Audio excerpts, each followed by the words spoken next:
Everybody's got a price, it's the $1 million man. Podcast in demand. Understand, everybody's got a price. $1 million man. Everybody's got a price. $1 million man. Everybody's got a pod, it's the $1 million man. Podcast in demand. Understand, everybody's got a price. $1 million man. Everybody's got a price.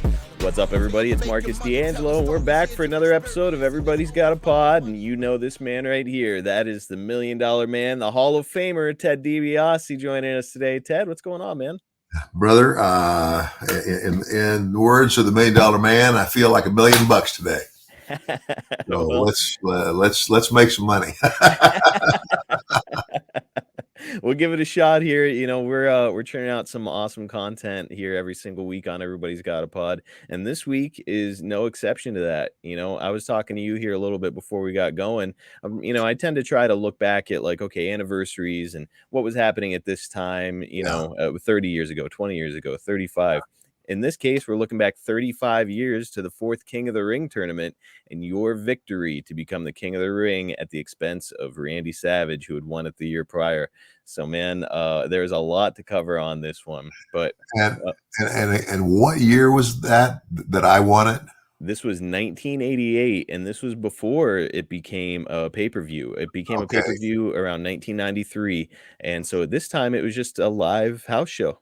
But before we get there, you guys know what I have to do. Before we start, just wanted to tell you all again to go and subscribe to our YouTube channel. Ted and I want this podcast to continue to grow every week, and YouTube is a huge element when it comes to that. So subscribe now at youtube.com/@everybody's-got-a-pod. And look, we don't expect you to just do it out of the kindness of your hearts. We offer value over there. First, we deliver YouTube exclusive videos every single Monday.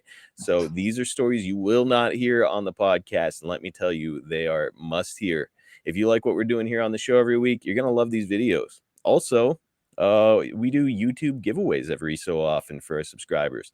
Ted has signed cards. Imagine that, the $1 million man giving something away. I mean, what a treat for fans. Fans never would have expected that from you back in the day, but we're doing it now. We're talking about cards, action figures, and buddy, we are far from done over there. So you can get your hands on signed Ted DiBiase merchandise for free. To be eligible, all you have to do is subscribe on YouTube, and you're automatically entered for all future giveaways. Again, it's youtube.com/@everybody's-got-a-pod. Subscribe today. Hit that notifications bell if you want some extra points. And enjoy the hours of content we've got over there. So, Ted, you're back with Hogan coming out of SummerSlam as the Hulkster declares war on the WWF, and he wants to start with you on his way to regaining the WWF title. He's wearing his now infamous war bonnet, which is that helmet with a giant fist on it, and he'd use that fist helmet to defeat you on the house shows. Ted, the war bonnet, some pretty weird shit. What did you think? Pretty weird shit. Hey, but listen, you know, it's kind of like, when you're not the man in charge and you want to make the money, and of course, the $1 million man is all about the money. I'm going to do what I'm told. I mean, you know, it's like, obviously, yeah, if I thought something was just really horrible, you know, and if I didn't like something, I would say so. And to in defense of Vince McMahon, he told all of us, he said, don't be afraid to approach me if you don't like something. He says, but if you don't like something, don't come and just tell me you don't like it. Give me something else that I can do in place of it. You know, and so and that's fair game. So and I think that's a fair point. You know, like you're not contributing anything if you're just saying, nope, I don't like that. Yeah. Hogan would use this helmet in matches against you and others, and kind of like use it as an illegal advantage. Like the ref would turn his back and he'd hit Bad News Brown with it, or he'd hit you with it to get the finish. And it's like, here's this ultimate baby face, and he's kind of being a shitheel. What do you think about that's the thing is the thing that made that so good is that he is the good guy. Everybody knows he's the good guy, and he's reversing it on the heels. You know, instead of me, load my glove as I used to do and knock somebody out, I get hit with the helmet and he wins the match, and it's like, to all the fans, and so they're behind him. I thought it was great. That actually makes a lot of sense. Like, Yeah. so you would do it to spite the fans. Hogan's doing it and kind of letting the fans in on it. Like, hey guys, we're gonna get this win together, almost. Yeah, because we all know he's a cheater, so I'm going to give him a little bit of his own. There you go. All right, that makes perfect sense. Just before SummerSlam, your old pal Bruce Pritchard had started working in front of the camera as Brother Love, and the character is a great heat magnet for the company. Ted, you'd known Bruce behind the scenes for many years up to this point, and there's no denying that Bruce has a great personality and is absolutely hilarious at times. What did you think about him taking an on-screen role, and did you always see him eventually becoming a character? It was hysterical. I mean, I really enjoyed it because I knew Bruce. That was the deal. It's like, I love you. It was just like, it was so corny that it was good. It's like you had to hate him. There was just no way around it. And that red face and the condescending stuff he would say during those, it was a really good character. It was. Bruce has actually said on his podcast in the past that you guys were really close friends, and he said that you were one of the most fun guys to hang out with back in the day. I think that you guys were into the party scene. Now, do you have any Bruce Pritchard party stories, or is that something we should be sharing on the podcast? I can't. What's funny is I can't remember any Bruce stories, probably because I was inebriated every time we went out. But I know this, that when he went to work for Vince, and then I signed with Vince. Do you remember those the vignettes? And they quit doing this, and I never could figure out why. But before anybody ever saw me walk into an arena, yep, they saw like 5 or 6 weeks of like, here's this guy Ted DiBiase, the $1 Million Man, and I kicked kids out of a swimming pool. I kicked the honeymoon couple out of the honeymoon suite because it was the best room in the hotel. I did all these things. Well, Bruce was the guy who produced those, and we did them all in the Houston area. So how about that? So kind of like a homecoming for the two of you there. In a pretty fun way. Those vignettes are just iconic. Yeah. We're definitely going to go over them at some point. So another guy making a big transformation here is One Man Gang. The Doctor of Style Slick promises to take Mean Gene to deep, dark Africa, but instead he takes him to a urban area at night where it's revealed the gang is now Akeem, the African Dream. So Akeem comes out dancing. He's claiming that he's about to climb to the mountaintop of the WWF. Ted, you had known Gang for a really long time. What did you think of his new character here? I wasn't sure at first, but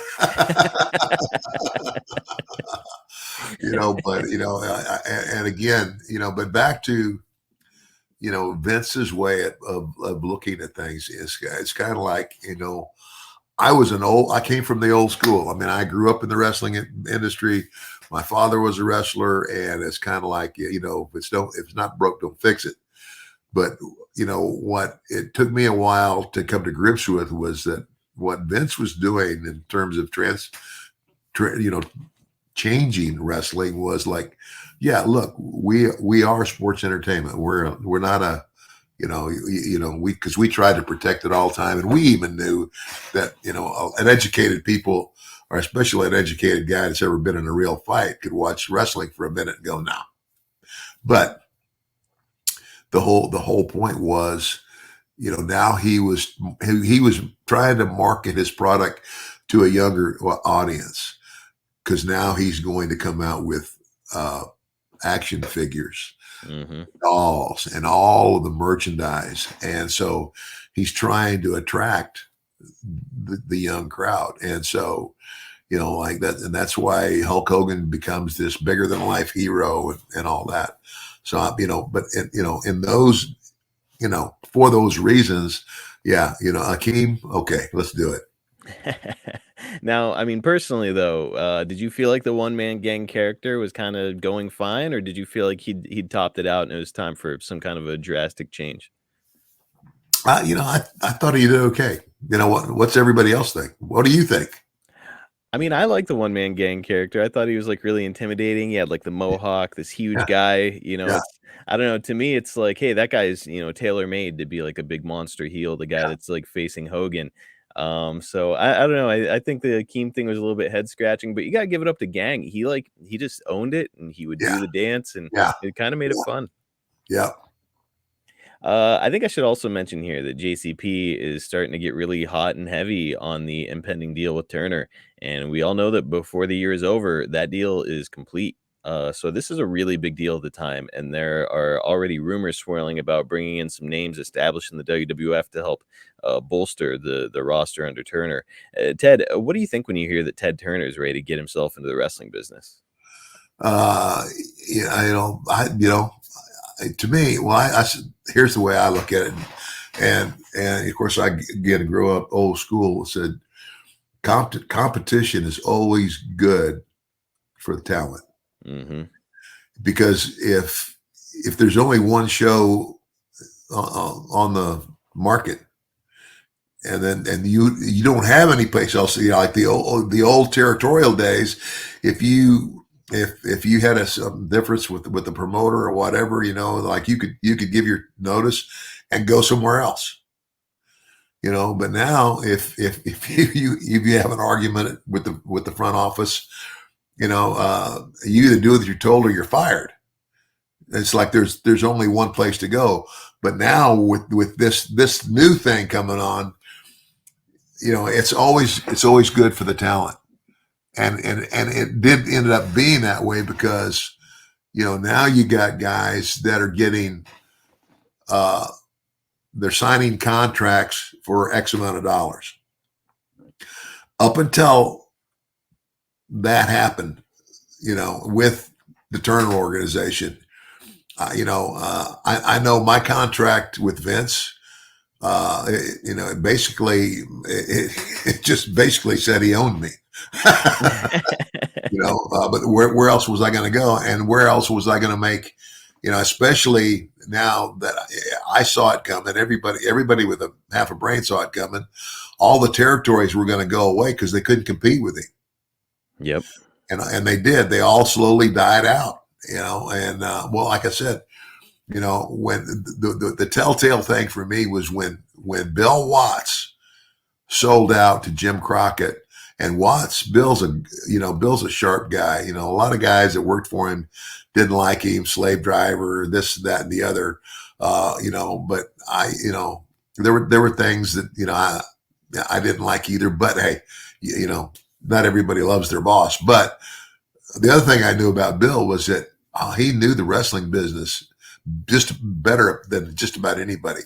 Because I would look at our shows and try to compare them to the other territorial shows. Mm-hmm. And guys, they didn't even compete. So anyway. You've got to give it up to Bill Watts. To your point, a lot of people kind of look at him as a villain in wrestling. And, I've never met the man, so I really can't speak to him or his character. However, you've got to give it up because I think a lot of these promoters for these territories were like, well, I'm going down with the Titanic here. And a lot of them did. Bill Watts had the foresight to get on a life raft and yeah. I mean, preserved himself. Yeah, absolutely. Okay. He saw where it was going. So Ted, nearing the end of September, you teased a few times that you'd be making an acquisition that most men could only dream of. Finally, the big reveal is made on October 1st. It's our only clip this week. Let's have a look at this special report.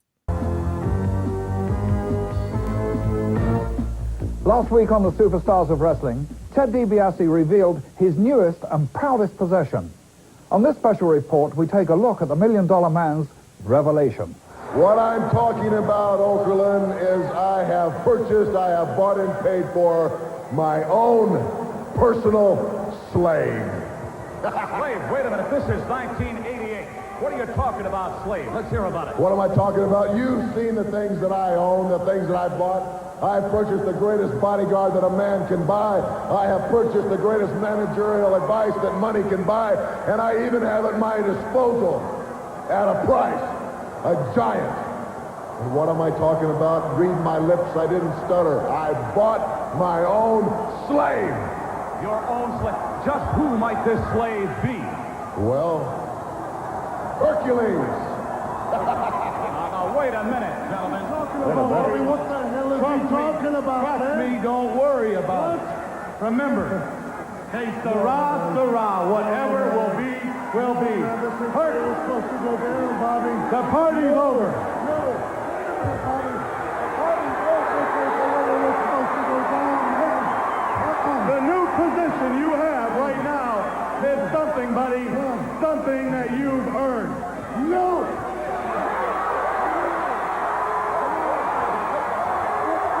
Gentlemen, please. Oh, please.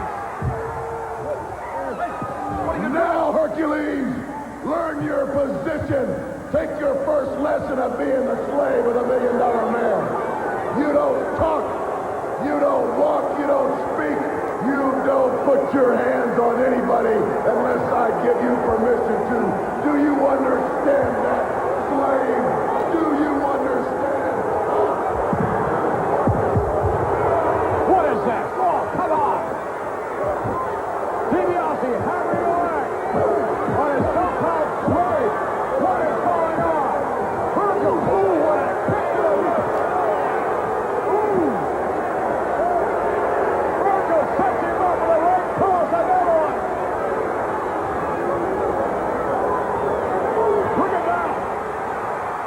I can't believe Herc's got it in him. Virgil goes flying, and that leaves only two on the platform. Hercules does not want to be a slave.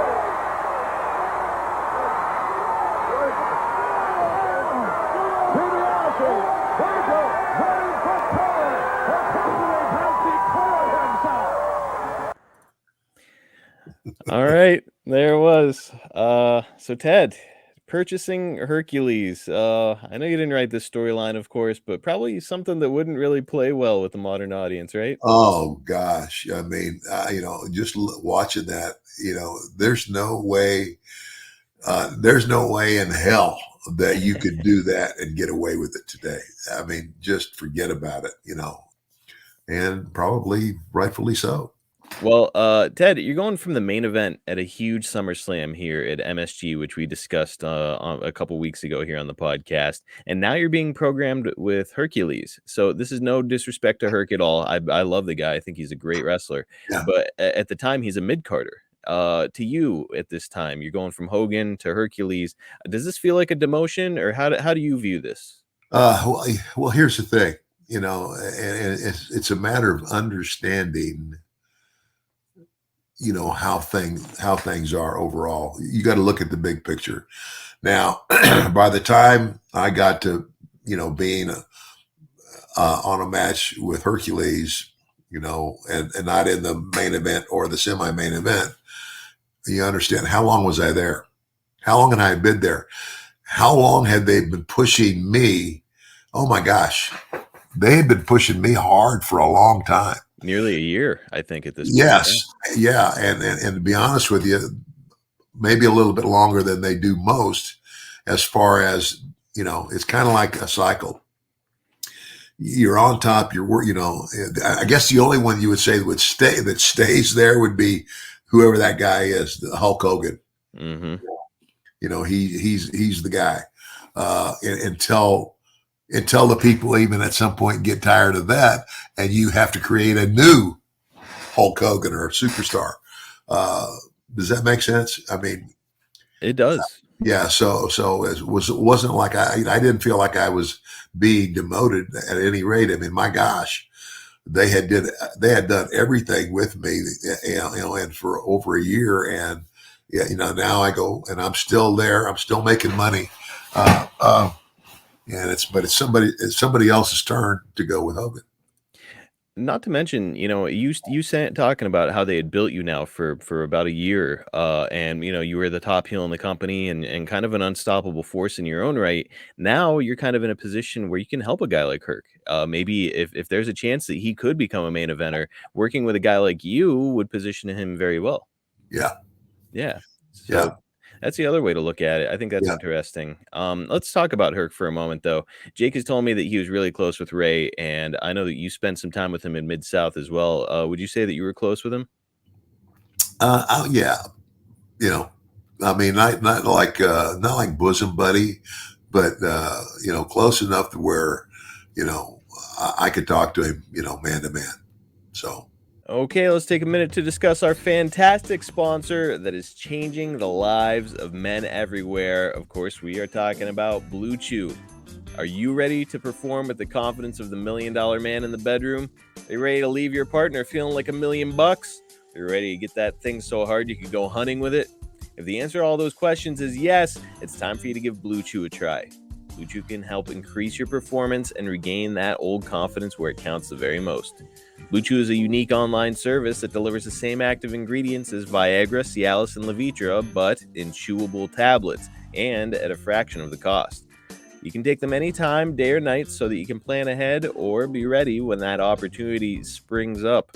The process is simple. Sign up at bluechew.com, consult with one of their licensed medical providers, and once you're approved, you'll receive your prescription within days. The best part of it, it's all done online. You can forget about those visits to the doctor's office, no more weird, awkward, uncomfortable conversations, and no waiting in line at the pharmacy anymore. It comes right to you. Blue Chew's tablets are made right here in the USA and prepared and shipped direct to your door in a discreet package. But you know the drill, guys. There's not going to be anything discreet about your package. Men everywhere have never been more excited to see their mail carrier arrive, because when your package arrives, your package arrives. Listen, I know what your next question is. Will it actually work? Why don't you try it for free and find out for yourself? Something free from the $1 million man? That's right. You can try it right now for free. All you have to do is pay $5 shipping. That's it. Place your order now and give your partner a very pleasant surprise. Women are attracted to confidence, and Blue Chew can help give you confidence where it counts. Don't wait any longer. Time to chew it and do it. Take advantage of our special deal. Again, you can try Blue Chew free when you use our promo code EGAP at checkout. Just pay $5 shipping. That's bluechew.com, promo code EGAP, and receive your first month free. Visit bluechew.com for more details and important safety information, and we thank Blue Chew for sponsoring Everybody's Got a Pod. Hercules was a veteran wrestler by this point, and Jake said on the Snake Pit, my other podcast, that he felt that the guy had pretty decent ring skills. What did you think about working with Hercules? Pretty good? Yeah, he was. Yeah, he was pretty good. I don't think that Herc had gotten to the point where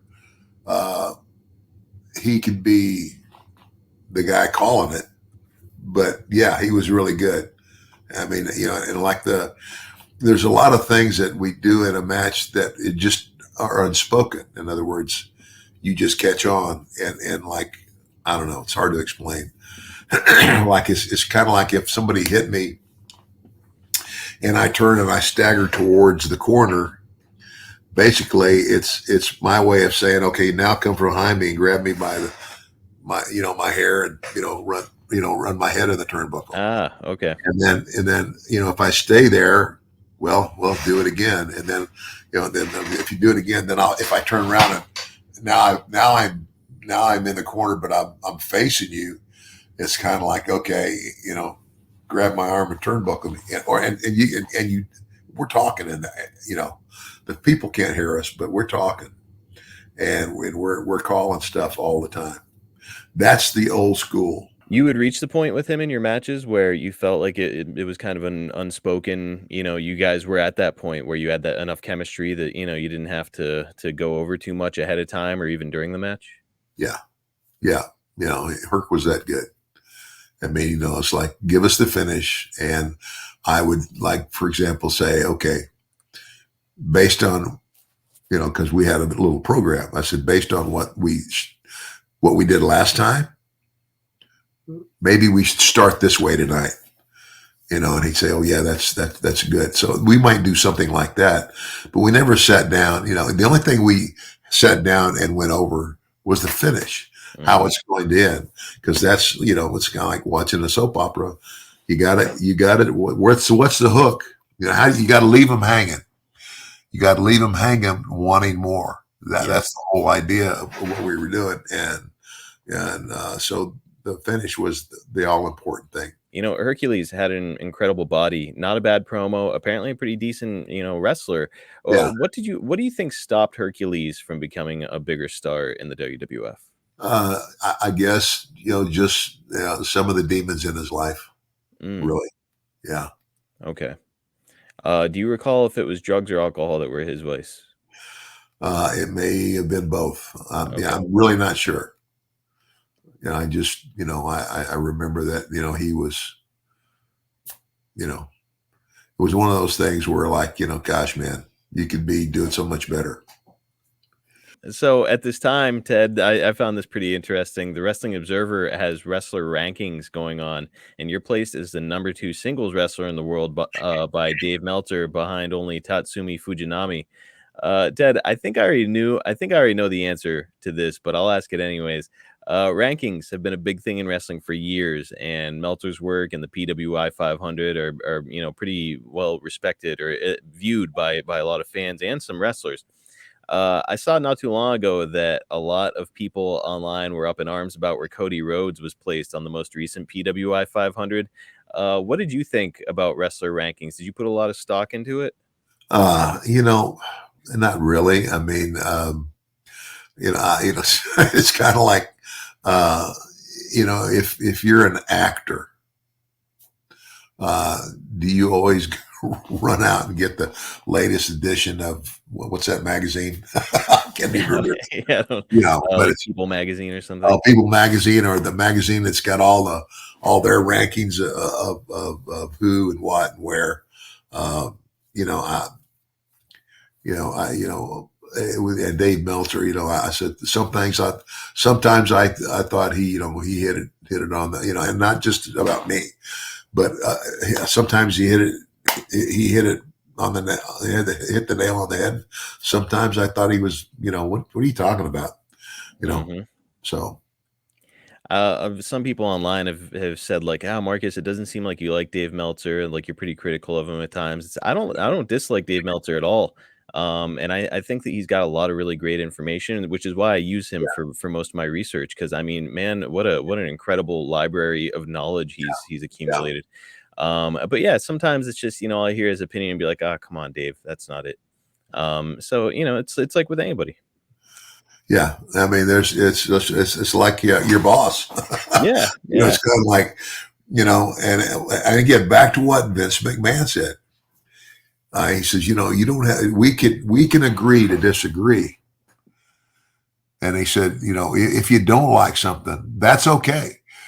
But don't come to me and tell me you don't like it unless you have something else to suggest that would be better.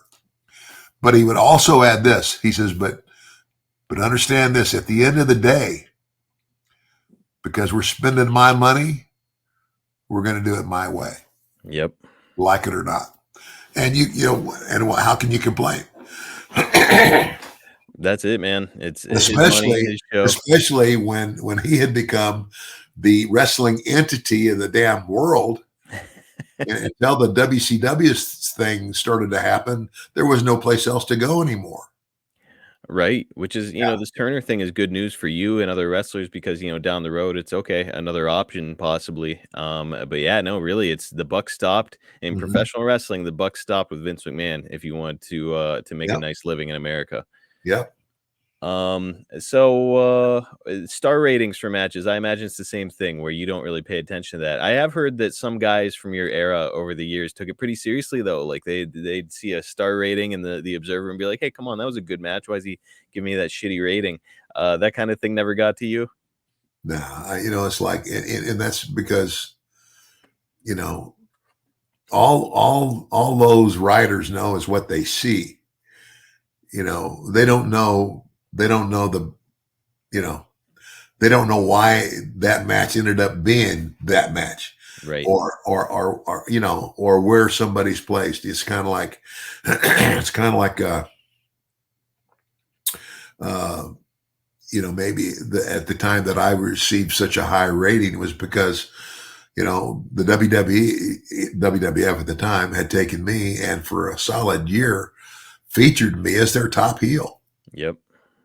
You know, and maybe that had something to do with that rating, you know, but I don't know. You know, it's just, I think that's part of it. I think also it's, you know, you just saw that, you know, you were a technician in that ring. And he even says here, you know, talking about you and Hercules, he said, you know, if Hercules is going to get like most improved wrestler of the year this year, it's going to be because he's working with Ted DiBiase and Ted can elevate him. And you know, I think that there's something to that. You know, yeah, you and I spoke earlier about, you know, the idea that okay, you had kind of been up here near the top of the mountain, and now you're able to kind of reach back down and help another guy to elevate himself as well. And I think that that's kind of what was going on here. You know, you were just a yeah. seasoned professional at Well, this and see, that's the name of the game. point. Hmm. It's like, you know, there was a time in my career when I was that guy, you know, I mean, I worked several wrestling matches with Harley Race when he was the NWA world champion. And of course, you know, and in one case, you know, we wrestled to a draw. In another case, you know, like with, you know, maybe 30 seconds left, he beats me. But he made me, you know what I'm saying? Yeah. You know, he's the champion, and his purpose as champion going to all those territories was to make that their top baby face the top baby face. And you're You know, taking them to the limit, which, you know, you yeah, don't necessarily need to win to get over. yeah, You're getting over because you're like Rocky, where yeah, you make it to the end. You know, exactly. it's not Yeah. necessarily about winning. Following this business where you buy Hercules, you're working with Jim Duggan and Coco B. Ware on the house shows. We've talked about you working with Jim quite a lot here, and we will more in the future. I don't know that we'll have that much opportunity to talk about Coco. Did you have a good relationship with him, and what did you think about working with him? Well, yeah, I had a good relationship with him. You know, and he's a great guy. You know, funny guy. Uh, you know, I mean, you know, it was kind of like, you know, I never looked at Coco as being a main eventer, Mhm. uh, but a good solid hand. What did you think of his pairing with Frankie the Bird? Well, yeah, you know, it's kind of like at first I was like, "Is this a rib?" And him doing the deal, the Birdman. Oh my gosh! I've heard he's But it got over. it did. It It got did. over with the fans.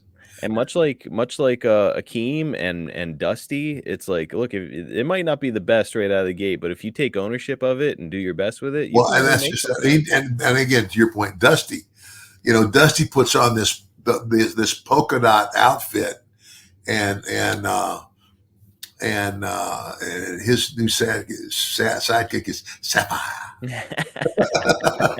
You know what? But I'm going to tell you what, Dusty took that ball and he ran with it, and it got over. Another guy who got maybe like a questionable gimmick right out of the gate and just ran with it and did well with it is Dusty's son, Dustin, coming in as Gold Dust and an androgynous character, as Vince always Yeah, put it. yeah, I mean, I think a lot of guys would get that kind of creative and be like, "What is it? He's burying me? Like, what is he yeah, doing to me? I've got to wear this outfit and act like this and do yeah, this." But he again, Dustin took ownership of it, and man, he became a pretty iconic character, right? yeah, yeah. Well, let's get to why we're here. It's October 16th, and it's going to mark the fourth ever King of the Ring tournament in Providence, Rhode Island. Previous winners included Don Morocco, Harley Race, and Randy Savage, and now here you are stepping up to the plate. So since 1985, this tournament had been untelevised and wouldn't become a pay-per-view until 93. So there is no footage out there of your matches. So we don't really have anything to watch here, but you know, we'll just kind of walk through each of them. First, you would defeat Brutus the Barber Beefcake after delivering a knee to his back while he was distracted by Ron Bass. Meltzer would call it the best match of the card, so pretty high praise for you and Brutus here.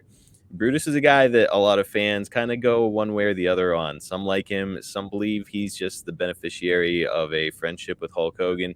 Ted, where do you stand when it comes to Brother Brutai?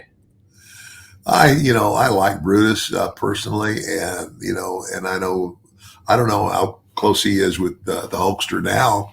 Uh, I assume they're still friends. Nope. And They've had a very public falling out. oh, see, Yeah. I didn't even know that. But Brutus, Brutus was okay. It's hard for me to, judge just, I didn't ever see him as being a guy that was going to be the world champion. Right. Was he a good worker? Yes. He had all the skills. And again, I was able to have good matches with him. And so, that's what's most important. But and again, it gets back to the charisma thing. He was good in the ring, and his, I don't know. I would say his interviews were okay, but nothing over the top. Right. I think that he was, I think he was a good wrestler in that he could work with really good wrestlers like yourself or Ric Flair or somebody like that and put on a competent match. He wasn't like dragging people down, he did fine out there. And by the way, he didn't have a bad look, kind of a handsome guy and decent body and good worker. So the guy, he did okay for himself. What do you think about the narrative that he's just a hanger on of Hogan's? Do you subscribe to that, or do you think he's kind of achieved stuff on his own merit? No, I mean, again, anybody that thought he was just hanging on, and is the only reason he had a job was because of his friendship with Hulk. I don't believe that. I don't know if it might have been a relationship he had with Hulk that that got him seen the first time. I don't know. I wasn't there. I don't have any idea. But no, Brutus is good on his own merit. I agree. I don't think that you get to the WWF without having some degree of skill yourself. It's the best wrestling in the world, and if you're there, you're a good wrestler. Yeah. In the quarterfinals, you defeat Ken Patera after a clothesline when Virgil held his legs. Ken Patera is another name that we will probably not be talking about very often here. What can you tell us about your experiences with Ken? Oh man, I like Ken, but he's just a different guy. He is just a different guy. I don't know, man. Can you expand on that? Like, is he just a strange dude? I don't know. I mean, I never had any problem. There's not too many people I ever had a problem with anyway. I tried to get along with everybody, just for business sake, but there's not too many people I can't even think of anybody that said, well, I absolutely hated that person. I don't know about that. But Ken, I mean, obviously he was one of the strongest guys ever. And all of that, the amateur things that he did, were I think a highlight, but I think he was an okay worker. Yeah. I don't think he I wouldn't put him as, being the world champion. In the semifinals, you defeat Ron Bass by forfeit after you gave him some money and he faked an injury, which is just hilarious stuff. And finally, in the main event, it's yourself and Savage. Savage had won the year prior, but you'll defeat him this night by countout when Virgil distracts him on the outside. After the match, yourself and Virgil will be holding up the King of the Ring trophy when Hercules comes out to chase off the two of you to send the crowd home happy. So the King of the Ring is something the fans really love and will, come to be a staple in the WWF for years. At the time, did you view this as any kind of an honor, or was it really just kind of a storytelling device? Well, it's just, it's another day on the road.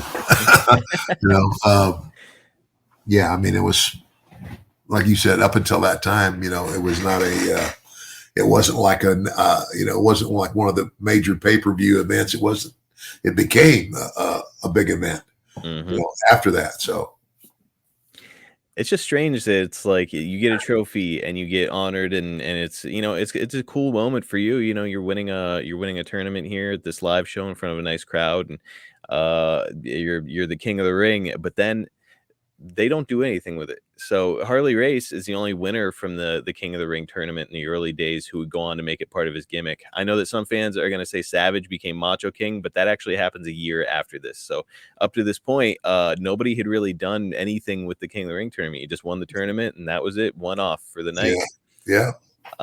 So Ted, it feels like your character though could have gotten a lot of mileage out of being a king as part of your gimmick. I don't know. What do you think? Was it a missed opportunity? I don't know. I look back at that and I don't know. I couldn't. It's hard to say. Feels like it would jive with like your arrogant character who can buy anything, can do anything, and now all of a sudden, you get to sit on a throne and you have a crown. I don't know. I think it could have, made for at least a couple fun weeks of television. Well, the one that the one I thought was like Harley Race. I think wasn't Harley Race King in the Ring too? Yep. He made it part of his character. It worked pretty well with Harley, right? Yeah, I think so. Yeah. All right, let's hit the pause button real quick to talk about a partner that is near and dear to my heart. I'm talking about AG1, the daily foundational nutrition supplement that supports whole body health. Guys, before AG1, I used to wake up every morning and I was taking a bunch of multivitamins and supplements, and I hated it. I mean, getting all that stuff was expensive. And then once you're done, swallowing all those pills and vitamins and supplements, you don't even have an appetite for your breakfast anymore. So once I got fed up with that, I was like, okay, maybe I'll try doing a healthy smoothie every single morning. Well, the smoothies tasted good, but you have to go and get all the ingredients, and then it takes time to measure out portions. And then when you're done, it takes even more time to thoroughly clean the blender and make sure that you get underneath all those blades. And it was just eating up so much of my time. I needed a simple, singular solution that would cover all my nutritional bases, would give me more energy through the day, and would give me better gut health, something that would support my immune system, especially with my young daughter coming home from daycare with a bunch of germs on her hands and coughing. And, it's, if you've ever had a toddler, you know that once they get home from daycare, they're just like little carrier monkeys. They've got all kinds of germs, and all of a sudden you yourself are getting sick all the time. I needed something to help me, and AG1 was the solution. And after more than a year with that, I can say I've never been happier with my morning routine or felt healthier. AG1 made life easy for me by providing 75 high-quality ingredients that give me key daily nutrients by simply mixing 1 scoop with water. That's it. I drink it. I'm done. More time to spend with my family, more time to get work done, simple cleanup, and the energy and health to tackle every obstacle that gets put my way. It's an easy micro habit that delivers macro results. If you got a family and a budget like I do, I know what your next question is, because it would be my next question. How much does it cost? Well, we're talking about less than $3 a day. My wife every morning is going to the gas station or Starbucks in order to get, some kind of a special coffee or a snack or something like that to get her morning started. Not anymore. She and I are wrestling over the AG1 every morning to see who can get theirs first. And let me say, we both broke our bad habits, and we're saving money on a science-driven formulation of vitamins, probiotics, and whole food source nutrients with AG1. That is a giant win-win in my house.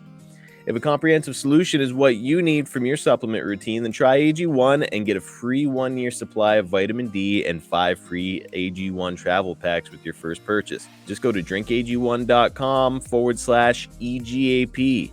That's drinkag1.com/EGAP. Check it out, guys. I know you're going to love it just like I do. Ted, any chance you kept this trophy? Probably worth a small fortune now. I don't think so. No. If I know the WWF, it probably got destroyed that night by Hercules. That's like a staple in the WWF in those days. Well, Ted, before I let you go, I do feel like I should mention that it's around this time that Jacques Rougeau, Sucker Punch Dynamite Kid, knocked out some of his teeth. So you and I spoke about it briefly before, and I also recently talked to Jim Duggan about it on the Hacksaw Hour, which is available on adfreeshows.com. Jim told me that he didn't agree with how Jacques handled it, but apparently he had witnessed on many occasions the Dynamite Kid disrespecting Jacques and Raymond, and he felt that Jacques kind of needed to make a strong statement of some kind. Maybe not as strong as what he did, but Jim was like, he needed to stand up for himself, and he did. And I agree with Jim. Yeah, I do. Now, when it comes to handling this kind of thing, though, what is there a rule of thumb among wrestlers, like this honor amongst thieves type thing? Like, okay, if we're gonna fight, here's how we do it. You know, I mean, if you're gonna fight, it's just gonna happen. Yeah. You know, it's just, you know, and if you know, if somebody's, obviously, if there's somebody that's doing something like repeatedly,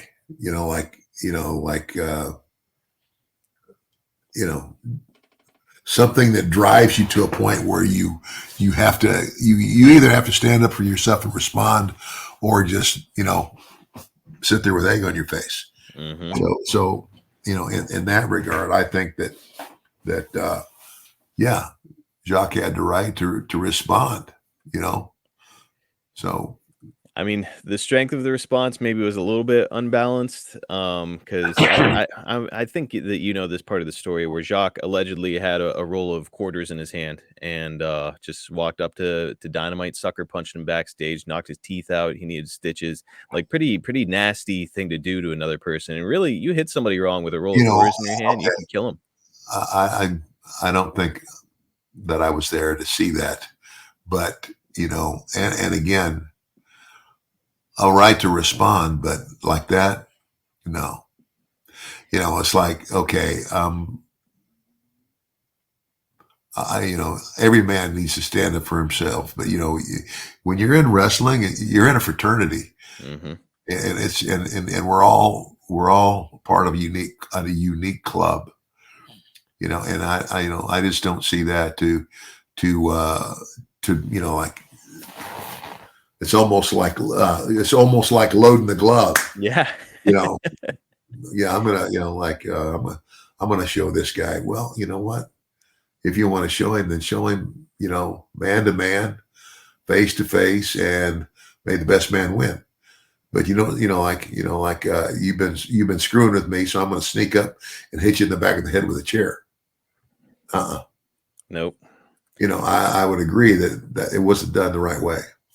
Jim did say in Jacques' defense, he was like, Dynamite would have beat his ass. He was like, so like Jacques did probably the only thing he thought he could do, which is sucker punch him so that there's not an opportunity for him to get his ass beat. Dynamite Kid was what, like 5'10", 5'8", somewhere in that neighborhood. I mean, did you know him to be like this tough as nails little pit bull of a guy?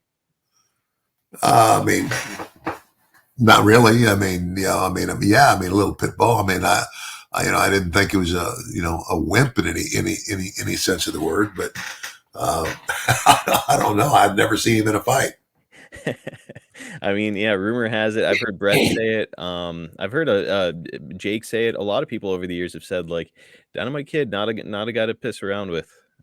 So I don't know. I never had the good fortune of meeting the guy. No, and I never, I always got along with it. Yeah, I've heard it's like a mixed bag of things. A lot of people said that he was a really nasty ribber and kind of mean spirited at times. And then like you, I've heard other people say like, nope, great guy, love being around him. So it's interesting to hear kind of these conflicting sides. I mean, Dad, you and I have discussed it a little bit in the past.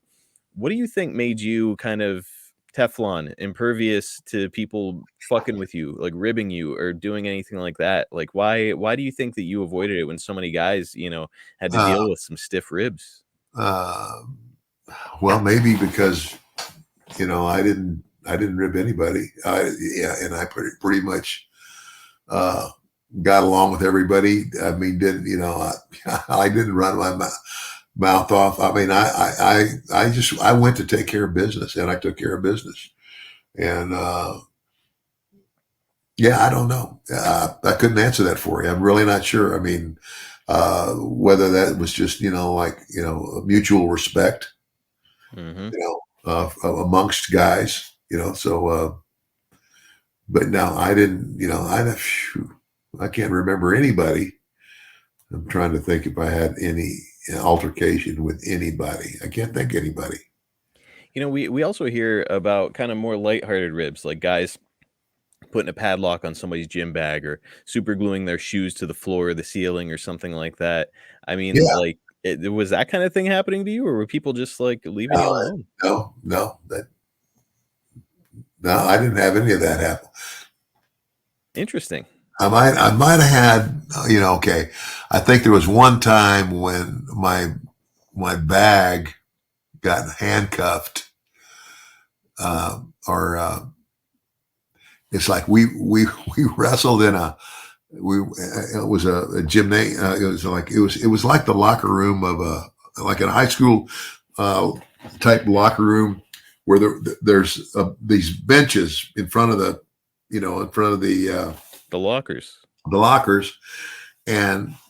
but the bench is immovable. The bench is like grounded, and like there's a like a piece over here holding it up and a piece on the other side holding it up. So, if you ran like a little chain through a bag and then padlocked it, well, unless you have the combination or something,